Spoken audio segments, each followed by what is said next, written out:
Hello friends, welcome to SAS exam. Friends, as you all know, अपने financial regulations book जो है उसके chapter number 8 audit objections and recovery के बारे में चर्चा कर रहे थे, राइट। तो दोस्तों, ऑडिट ऑब्जेक्शंस एंड रिकवरी जो है बहुत ही एक सिंपल सा वर्ड है। रिकवरी मतलब अगर किसी को कोई ओवर पेमेंट हो गया, राइट, कोई एक्स्ट्रा पैसा दे दिया, या दोस्तों कोई ऑडिट ऑब्जेक्शन था, उसके अगेंस्ट में हम रिकवरी करते हैं, राइट। ऑडिट ऑब्जेक्शन दोस्तों क्या होता है, ऑब्जेक्शन दोस्तों क्या होता है, आपत्ति अपने करते हैं, राइट। ऑडिट दोस्तों लेखा परीक्षा के दौरान, स्क्रूटिनी ऑफ डॉक्यूमेंट्स के दौरान हम कोई ऑब्जेक्शन करते हैं तो उसको दोस्तों ऑडिट ऑब्जेक्शन बोला जाता है, राइट। और दोस्तों रिकवरी आपको पता ही है कि रिकवरी मतलब किसी से पैसा जो है वापस लेना, वसूल करना, राइट, भले ही वो ओवर पेमेंट के अगेंस्ट में हो या दोस्तों कोई ऑडिट ऑब्जेक्शन के अगेंस्ट में हो, राइट। बिना कोई एंटाइटलमेंट के, बिना कोई अथॉरिटी को अगर कोई पैसा किसी को दे दिया जाता है तो उसकी रिकवरी की जाती है, राइट। तो ये दोस्तों चैप्टर था पूरा, और प्रीवियस वीडियो तक अपनों ने दोस्तों रूल नंबर 180 तक डिस्कस कर लिया था। आज दोस्तों अपने रूल नंबर 181 से लेके 100 ऑन आगे डिस्कस करेंगे, राइट। 181 पढ़ने से पहले दोस्तों जो प्रीवियस अपनों ने पढ़े हैं 180 तक, उसके बारे में अपने थोड़ा सा जान लेते हैं ताकि आज वाला पैरा पढ़ने में अपने को इजी हो, राइट। क्योंकि दोस्तों पैराज बहुत लंबे लंबे हैं इस चैप्टर के अंदर, राइट। 181 है वो भी 4 पेज का एक पैरा है। इस 4 पेज के पैरा के अंदर भी दोस्तों 4 पेज के नियम के अंदर भी एक एक पैरा के अंदर बिना फुल स्टॉप, बिना कोमा के बड़ी बड़ी लाइन्स लिखी गई हैं, राइट। इसलिए दोस्तों प्रीवियस जो है अपनों ने पढ़ा है, प्रीवियस पैराज अगर उनसे हम कनेक्ट नहीं करेंगे तो ये चीज़ें समझने में हमें मुश्किल हो सकती है, राइट। तो थोड़ा दोस्तों सुनिएगा ध्यान से। सबसे पहले अपनों ने 175 नंबर पैरा अपने पढ़ा था, राइट। इसके अंदर अपने पढ़ा था कि ऑडिट कैसे रेगुलेट होती है, ऑडिट के अंदर दोस्तों क्या किया जाता है, राइट। तो दोस्तों ऑडिट के अंदर जो पीसीडीए सीडीए जो हैं, राइट, वो क्या करते हैं, ऑब्जेक्ट कर सकते हैं, रिट्रेंच कर सकते हैं कोई भी चार्ज को। चार्ज मतलब जो भी एक्सपेंडिचर हुआ है उसको क्या है दोस्तों, उस पर ऑब्जेक्शन उठा सकते हैं, राइट। किस पे उठाएंगे, उस चार्ज पे उठाएंगे जो कि ऑथोराइज नहीं है, राइट, ड्यूली ऑथोराइज नहीं है, और दोस्तों उसके साथ सपोर्टिंग डॉक्यूमेंट नहीं है, राइट। लेकिन दोस्तों इसके साथ साथ अपनों ने एक कंडीशन और पढ़ी, अगर दोस्तों वो रिट्रेंचमेंट, वो ऑब्जेक्शन कोई लॉन्ग एग्जिस्टिंग प्रोसेस को डिस्टर्ब करता है तो उस चीज़ का भी हमें ध्यान रखना है, राइट। इसके बाद दोस्तों अपनों ने 176 में अंदर पढ़ा कि सीजीडीए जो है उसको क्या है, ओवररूल नहीं करता मिनिस्ट्री ऑफ डिफेंस विदाउट किसकी कंकरेंस के, मिनिस्ट्री ऑफ फाइनेंस और कंट्रोलर एंड ऑडिटर जनरल की, राइट। दोस्तों इसमें सीएजी याद रखना है, सीजीए याद नहीं रखना आप, सीएजी एंड एमओएफ। सीजीडीए दोस्तों, सीजीडीए जो है उसको कोई ओवररूल नहीं कर सकता, मिनिस्ट्री ऑफ डिफेंस ओवररूल नहीं कर सकता। किन क्वेश्चंस पे, अगर कोई रूल या प्रोसीजर जो है जो डिफेंस सर्विस एक्सपेंडिचर से रिलेटेड है, किसकी कंकरेंस किसकी कंकरेंस के अलावा, सीएजी और एमओएफ की कंकरेंस के अलावा वो क्या क्वेश्चन अराइज नहीं कर सकता, राइट। ये चीज़। इसके बाद दोस्तों 177 था, और ये दोस्तों काफ़ी लंबा पैरा था। इसके अंदर अपनों ने 3 चीज़ें पढ़ी थी, पहली, दूसरी और तीसरी, राइट।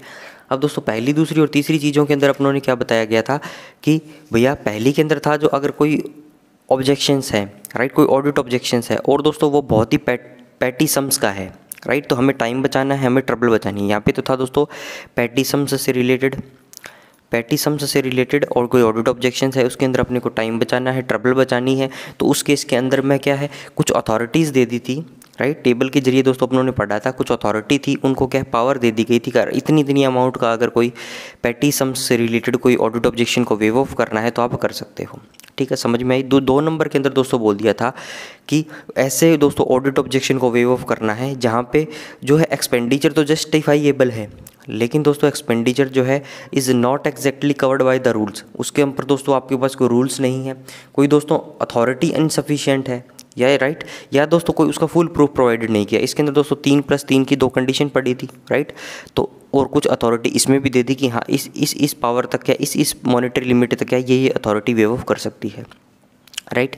अब दोस्तों 3 नंबर के अंदर क्या बोल दिया था कि जो इररिकवरेबल अमाउंट है, राइट। दोस्तों कई बार ऐसा होता है कि इररिकवरेबल टाइप की अमाउंट होती है, राइट, जिसके अंदर हम पैसा वसूल नहीं कर सकते, the recovery of the amount is next to impossible, then that amount will be write off by the competent authority, right. तो उस केस के अंदर दोस्तों इररिकवरेबल अमाउंट है, उस केस के अंदर अगर उसको राइट ऑफ करना है तो विभिन्न अथॉरिटी दे दी थी, राइट। और दोस्तों जो कंसोलिडेटेड टेबल अपनों ने याद करी थी उसके अंदर डबल हो रहा था और 2.5 गुना हो रहा था, राइट। तो ये चीज़ भी अपनों ने दोस्तों टेबल में पढ़ी थी।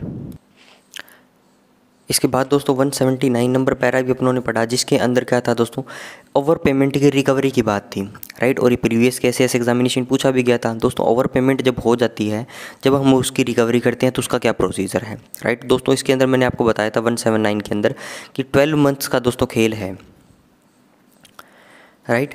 12 मंथ्स का खेल है, येस और नो। 12 मंथ्स का मतलब क्या है दोस्तों, कोई भी जनरली कोई भी पर्सनल क्लेम जो है वो दोस्तों 12 महीने के अंदर जो क्या है ऑडिट हो जाता है, राइट। 12 महीने के अंदर दोस्तों, एक साल के अंदर जो है जिस डेट को पेमेंट हुई है उसके एक साल के अंदर, मान लो दोस्तों 1 जनवरी के अंदर पेमेंट हुई है, राइट। कोई भी पेमेंट हो गई मान लो 1 जनवरी को, राइट। तो दोस्तों अगली जब जनवरी आएगी 1 जनवरी, राइट, तो उस पीरियड के अंदर अंदर ये एक साल के पीरियड के अंदर 31 दिसंबर क्या है इसकी दोस्तों फाइनली ऑडिट हो जाएगी, राइट। तो 1 नंबर जनरल बात तो ये है। अब दोस्तों इसके अंदर 2 केस बनते हैं, ठीक है। इसके अंदर दोस्तों ए और बी उन्होंने 2 प्रकार के केस पढ़े थे 179 के अंदर। पहला जो था दोस्तों, इसमें था कि जो भी क्लेम ऑडिट हो रहा है वो 12 महीने के अंदर अंदर हो रहा है, ठीक है। यहाँ दोस्तों बी के अंदर पढ़ेंगे कि जो भी क्लेम ऑडिट हो रहा है, ओवर पेमेंट का कोई भी क्लेम है, वो दोस्तों क्या है 12 महीने के बाद उसको चैलेंज किया जा रहा है, ठीक है। यहाँ पे दोस्तों 1 जनवरी को पेमेंट हुई, राइट। तो अब ये 12 महीने मतलब ये मान लो 1 मार्च, अगले 1 मार्च को क्या है इसमें ऑडिट ऑब्जेक्शन आ रहा है, राइट। उस पर ओवर पेमेंट का इसको चैलेंज किया जा रहा है, ठीक है। तो 2 केस पढ़े थे अपनों ने।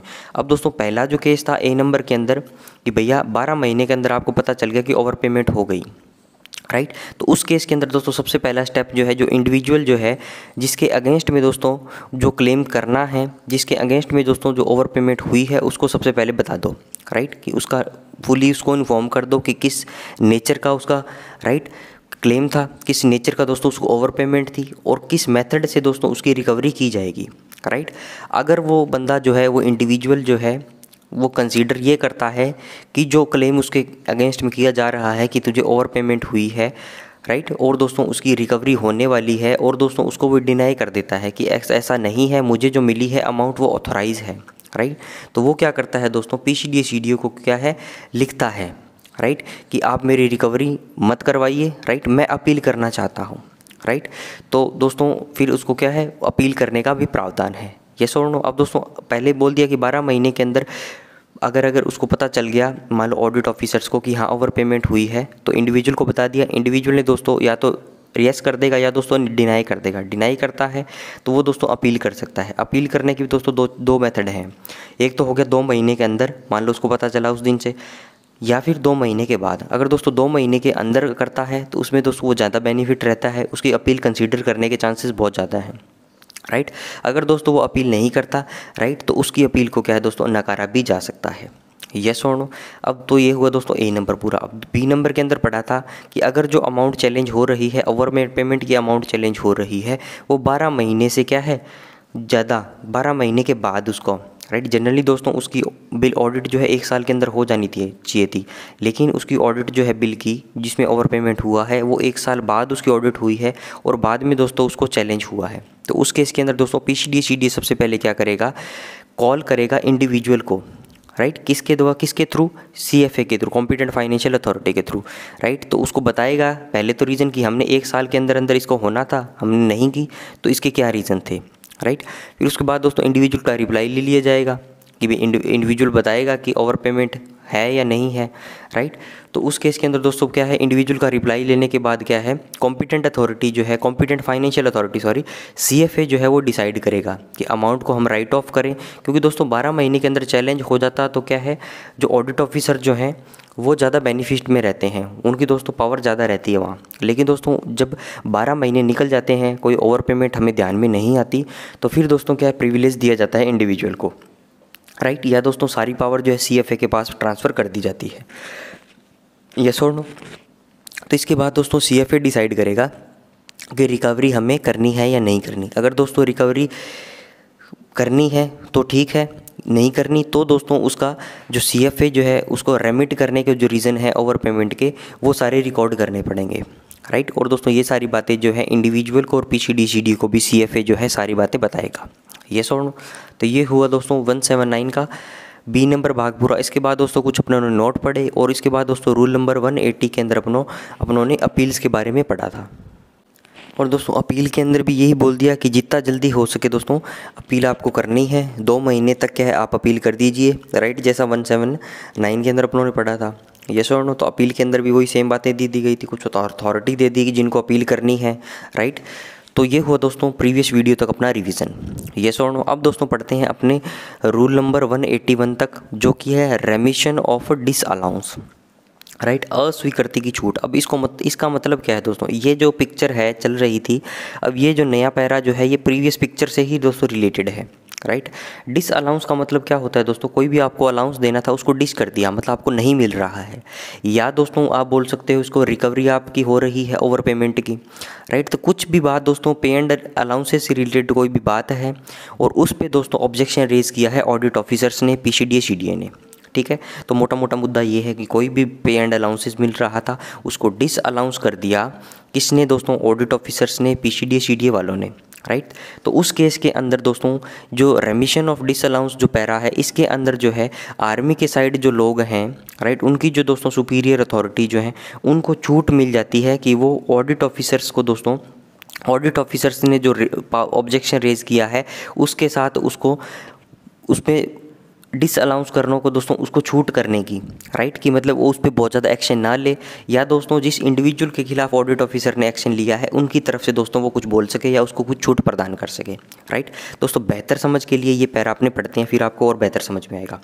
181 देखिए दोस्तों, officers mentioned in margin who exercise full powers of a local government under the civil service regulations, right. दोस्तों जो मार्जिन में जो अथॉरिटीज़ लिखी गई हैं ये दोस्तों इनके पास फुल पावर्स हैं, राइट, किसकी दोस्तों, लोकल गवर्नमेंट जितनी सिविल सर्विस रेगुलेशंस के हिसाब से, ठीक है। कौन कौन से लोग हैं पहले तो ये देख लीजिए, एरिया कमांडर है दोस्तों, कमांडर सब एरिया है, ब्रिगेड का एडजुटेंट जनरल है, मास्टर जनरल ऑफ ऑर्डिनेंस है, क्वार्टर मास्टर जनरल है, डायरेक्टर जनरल ऑर्डिनेंस फैक्ट्री है, DOS director of ordnance factory है, director general armed forces medical service है, scientific adviser to CCR&D, directors in the defence production organisation, और दोस्तों engineering chief branch है, ठीक है। तो ये दोस्तों सारी अथॉरिटीज़ जो हैं ये लगभग क्या है दोस्तों, आर्मी के साइड के लोग हैं, फैक्ट्रीज़ के साइड के लोग हैं, राइट, मेडिकल सर्विसेज से side armed forces medical services के लोग हैं, ब्रिगेड सब एरिया कमांडर, मतलब बड़ी बड़ी अथॉरिटीज सारी आ गई, ठीक है। तो इनके पास दोस्तों पावर है सिविल सर्विस रेगुलेशन जैसी, ठीक है। Are empowered to remit over issues of pay and disallowances by audit officers in respect of payments made more than 12 months before the date when they are challenged. अब दोस्तों क्या है, इनको power दे दी गई है कि यह रेमिट कर सकें। रेमिट का मतलब क्या है दोस्तों, छूट प्रदान कर सके, राइट, उनको क्या है दोस्तों उस पर एक्शन लेने से रोक सके, राइट। ओवर इश्यूज़ ऑफ, कौन से इश्यूज़ पे भैया, पे एंड डिसअलाउंसेस, पैसा और दोस्तों जो अलाउंसेस था उसको डिसअलाउंस किया है, किसने किया था दोस्तों, ऑडिट ऑफिसर्स ने, राइट। किस केस में दोस्तों, payments made more than 12 months। अब दोस्तों एक चीज़ आपको ध्यान रखनी है, उन्हीं केस के अंदर पावर है जिनके अंदर पेमेंट्स हुए को दोस्तों 12 महीने से ज़्यादा हो गए, right, in respect of payments made more than 12 months, right. दोस्तों 12 महीने से कम की बात नहीं कर रहा है ये, राइट। 12 महीने से कम दोस्तों क्या है, ऑडिट ऑफिसर्स को ज़्यादा पावर है, ज़्यादा प्रिविलेजेस हैं, लेकिन दोस्तों 12 मंथ से ज़्यादा हो गए और उस 12 मंथ हो जाने के बाद जो है वो चैलेंज हुई है before the date when they are challenged, right. 12 महीने से ज़्यादा हो गए दोस्तों और चैलेंज होने से पहले, एग्जाम्पल के तौर पे समझिए दोस्तों 1 जनवरी की बात है 2022 की। अब दोस्तों 1 जनवरी 2023 तक जो है इसको 12 महीने हो जाएंगे किसी भी पेमेंट को या पेमेंट या अलाउंसेस को, राइट, 12 मंथ हो जाएंगे। अब दोस्तों इसके अंदर जो है चैलेंज नहीं हुई कोई भी पे एंड अलाउंसेस, राइट, जो ओवर पेमेंट थी जो भी थी इसके अंदर चैलेंज नहीं हुई। इसके अंदर दोस्तों चैलेंज होगी तो 179 में उन्होंने पढ़ लिया क्या प्रोसेस था, राइट। तो 179 के अंदर दोस्तों पढ़ लिया था अपनों क्या प्रोसेस था। अब दोस्तों इस पैरा के अंदर बता रहा है जो पेमेंट हुई है, जो अलाउंसेस हुआ है उसको 12 महीने बीत गए, लेकिन दोस्तों इसको चैलेंज हुआ है 1 मार्च को, ठीक है।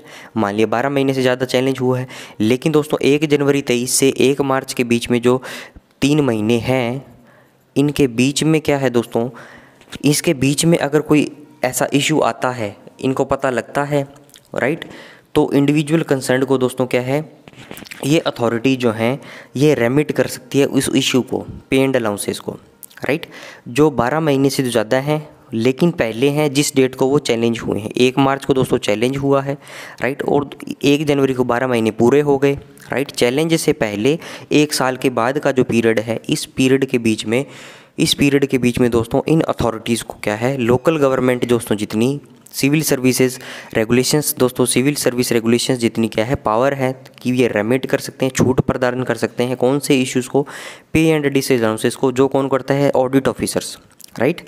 समझ में आई दोस्तों बातें। और दोस्तों किसके अगेंस्ट में होंगे ये, राइट, कौन इंडिविजुअल की दोस्तों अपने बात कर रहे थे, तो कौन से इंडिविजुअल जिनके पे एंड डिसअलाउंसेस की बात है, कमीशनड ऑफिसर्स की, नंबर 1 बात, जेसीओज की, जूनियर कमीशनड ऑफिसर्स की, ये दोस्तों warrant non commissioned officers NCOs जो होते हैं, सोल्जर्स की दोस्तों as well as other service, तो इसमें कमीशनड ऑफिसर जेसीओज आगे, वारंट एनसीओ सोल्जर्स, और इसके साथ साथ दोस्तों as well as serving under them who are not appointed directly by the government of India, और दोस्तों ऐसे लोग जो गवर्नमेंट ऑफ इंडिया के द्वारा जो है अपॉइंटेड नहीं है और उनके नीचे जो क्या है काम कर रहे हैं, राइट। तो अब चलते हैं दोस्तों आगे। अब इसके अंदर दोस्तों एक कंडीशन दे दी गई कि ये सारी चीज़ें जो है यार सारी पावर जो है एक्सरसाइज करते हैं बशर्ते की, क्या शर्त है इसके अंदर, और दोस्तों बशर्ते शर्त क्या दे दी गई है, जो मार्जिन के अंदर जो अथॉरिटी थी वो सिविल सर्विस रेगुलेशंस जो हैं उनकी सारी पावर जो एक्सरसाइज करती हैं, राइट, तो वो एक्सरसाइज करते टाइम दोस्तों रेमिट कर सकती है पे एंड डिसअलाउंसेस के इशू, राइट।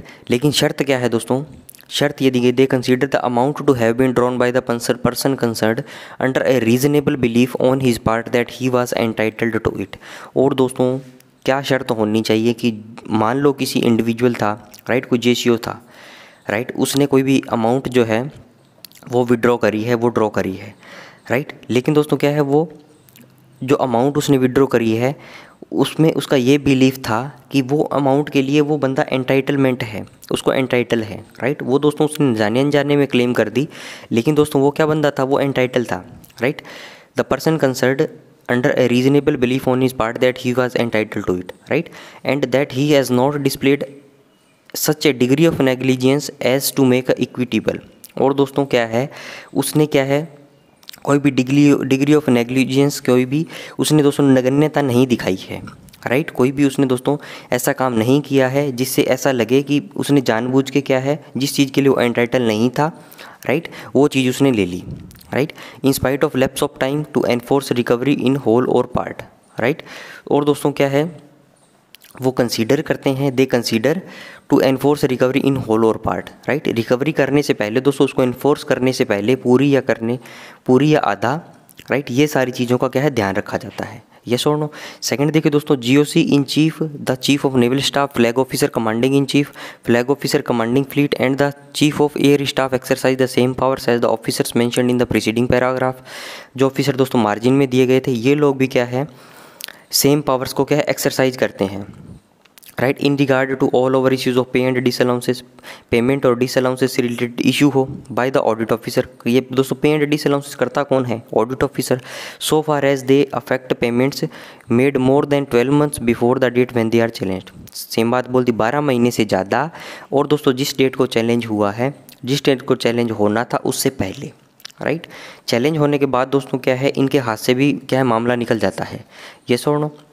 चलिए फ्रेंड्स अब दोस्तों 2 नंबर में कुछ और भी बातें दे दी गई है, right, the in the case of over issues or disallowances of payment where arrears issue has been challenged within 12 months from the date of the payment. अब दोस्तों 12 महीने के क्या है अंदर अगर चैलेंज हो गया, ठीक है, प्रीवियस बोल रहे थे 12 महीने से ज़्यादा और चैलेंज होने की डेट से पहले जो है उनको पावर थी, अब बोल दिया दोस्तों 12 महीने के जो है अंदर जो है पेमेंट जो है उसको चैलेंज हो गया वो, राइट।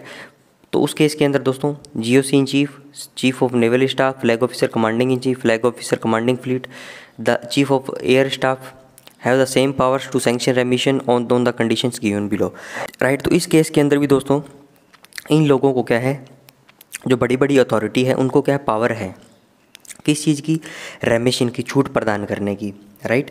तो लेकिन दोस्तों कंडीशंस कौन कौन सी फॉलो होनी चाहिए, that the amount challenged was drawn by the individual concerned under reasonable belief on his part that he was entitled to it, right। लेकिन दोस्तों क्या होना चाहिए कि जो इंडिविजुअल है उसने जानबूझ के क्या है उसको क्लेम नहीं किया, राइट, उसको दोस्तों ऐसा लगा कि भैया वो एंटाइटलमेंट है उसको, that the amount challenge was not an overdrawal occasional by delay in notifying an individual promotion or reversion। और दोस्तों क्या है जो अमाउंट चैलेंज हुई है, राइट, वो क्या है दोस्तों was not an over drawal occasioned by delay in notifying an individual promotion or revision. और दोस्तों वो अमाउंट जो है ओवरड्रॉ हुई है, वो ऐसा नहीं है कि वो इंडिविजुअल का प्रमोशन हुआ था या दोस्तों उसको रिवर्सन या उसका डीमोशन हुआ था, उसको बताने में देरी हो गई, इस वजह से दोस्तों अमाउंट में डिफरेंस आ गया, राइट। और दोस्तों कौन कौन सी बातें हैं जिसमें क्या है रेमिशन नहीं होगा, राइट।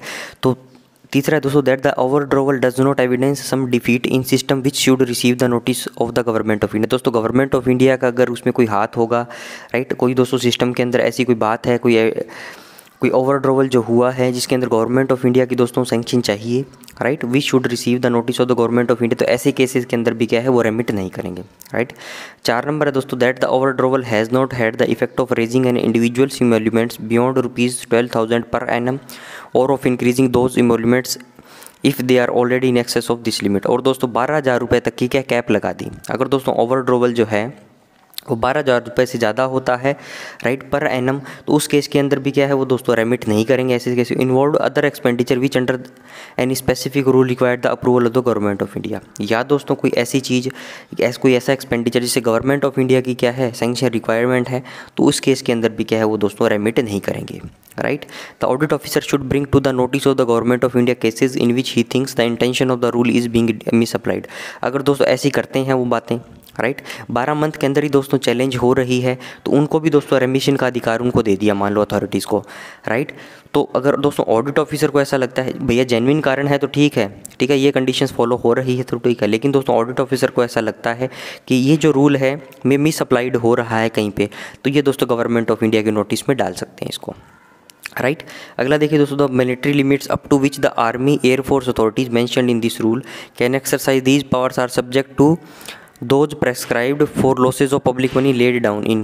दोस्तों मॉनिटरी लिमिट जो है, जिस लिमिट तक क्या है आर्मी एयरफोर्स अथॉरिटी जो है, जो इस रूल के अंदर दे दी गई है, जो एक्सरसाइज करती है पावर को, उनको दोस्तों are subject to those prescribed for losses of public money. दोस्तों पब्लिक मनी का लॉस ही तो हुआ है एक प्रकार से, राइट, क्योंकि दोस्तों किसी का ओवरड्रावल हो गया, उसको आप रेमिशन दे रहे हो, उसको छूट आप प्रदान कर रहे हो, राइट। तो वो सारी कहाँ है, schedule 7 of appendix 2 of part 1, schedule 6-7 of appendix 2 part 2 air force और volume 2 of these regulations, right. तो दोस्तों FR सेकंड जो है उसके अंदर क्या है ये सारी चीज़ें दी गई है। आगे चलिए फ्रेंड्स, अगला देखिए in regard to the naval authorities mentioned in this rule their power for their this purpose are laid down in schedule 12 of appendix 2 of part 2 naval of volume 2 of these regulations, right. तो दोस्तों ये बोल दी अलग अलग authorities को power जो है वो अलग अलग दे दी गई है, उनकी कौन से अपेंडिक्स कौन से शेड्यूल में है, राइट। अब दोस्तों नोट है इसके अंदर every over payment to a government servant is and must be regarded as a डेप्ट ओड टू द पब्लिक।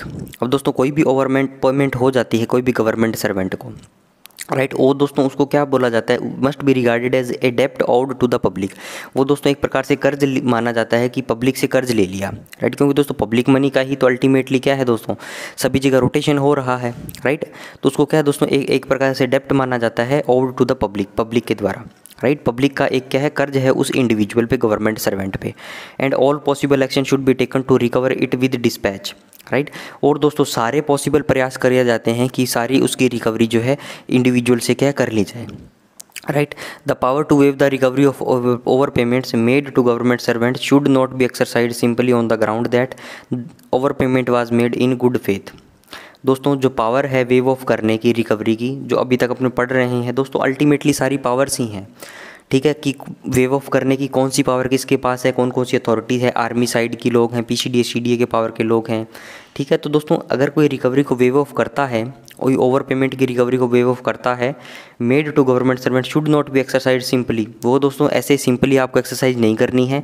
और दोस्तों उसके आप ग्राउंड भी क्या दे रहे हो कि over payment was made in good faith, कि आपने तो ओवर पेमेंट जो है गुड फेथ के अंदर कर दी, राइट। तो दोस्तों ऐसी चीज़ें नहीं होगी कि गुड फेथ के अंदर आपको क्या है दोस्तों गुड फेथ के ग्राउंड पे क्या है ओवर पेमेंट नहीं करनी है, और दोस्तों उसको क्या है उसकी रिकवरी को भी वेव ऑफ नहीं करना है, राइट।